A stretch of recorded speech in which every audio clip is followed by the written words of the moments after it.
আসলে বাংলাদেশে যত রকম ঘাস আছে তাতে সবচেয়ে ভালো ফলন হয় এই জারা ঘাসের। একবার লাগাইলে 8-10 বছর অনায়াসে কাটতে পারবেন। আপনাদের যদি কারো ওই ঘাস লাগে তাহলে আমাদের সাথে যোগাযোগ করেন। আসসালামু আলাইকুম।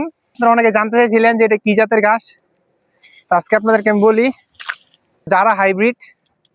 এটার ফলন অনেক বেশি। আসলে বাংলাদেশে যত রকম ঘাস আছে তাতে সবচেয়ে ভালো ফলন হয় এই জারা ঘাসের। এটা আপনার বালি মাটি যে কোনো জায়গায় লাগাইতে পারবেন, পর্যাপ্ত পরিমাণ ফলন পাবেন।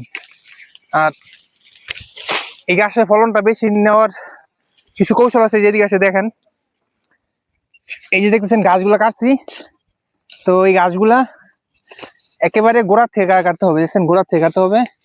গোড়ার থেকে যদি কাটেন তাহলে এই মাটির নিচে থেকে শিকড় বের হবে। মাটির নিচে যখন শিকড় বের হবে তখন হচ্ছে গিয়া তো এই গাছগুলা অনেক শক্তিশালী আবার মোটা মোটা হবে। তো এই যে দেখতেছেন এই গাছগুলা প্রায় আমি একজন 6 ফিট, আর এগুলা 8 ফিটের কম হবে না, মাত্র 30-32 দিন বয়স এই গাছগুলার।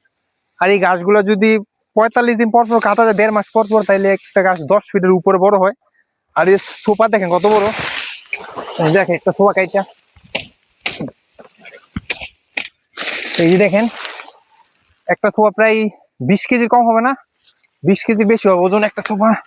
শুধু বালি, এখানে কোনো মাটি নাই, বালি, আর এই যে বালির ভিতরে শুধু গোবর, দেখতেছেন শুধু গোবর। তারা জারা ঘাসের যদি ভালো এরকম ফলন চান তাহলে পর্যাপ্ত পরিমাণ গোবর দিবেন, শুধু জৈব সার, আর কোনো কিছু লাগবে না, কোনো ইউরিয়া সার কোনো কিছু লাগবে না। আর এই যে দেখেন আমি গাছগুলো 3-4 বছর ধরে রোপণ করছি, অনেক গ্যাপ ছিল, প্রায় 3 ফিট 2.5 ফিট 3 ফিট করে গ্যাপ ছিল, এখন কোনো গ্যাপ নেই, এখন পুরাটা গাছ দিয়ে ভরে গেছে। এগুলোর এত পরিমাণ ফলন আসলে যারা আপনারা চাষ না করেন তাহলে বুঝতে পারবেন না। তো আসলে যারা এগুলো চাষ করেন তারাই বুঝতে পারবেন, কারণ এগুলো পর্যাপ্ত পরিমাণ ফলন হয়। একবার লাগাইলে 8-10 বছর অনায়াসে কাটতে পারবেন।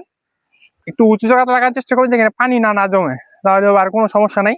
কারণ পানি জমানোর সময় গোড়া পচে যায়, আর যদি গাছ এরকম বড় থাকে তখন পানিতেও কোনো সমস্যা হয় না, দেখা যায় তখন আর পচার কোনো ভয় থাকে না।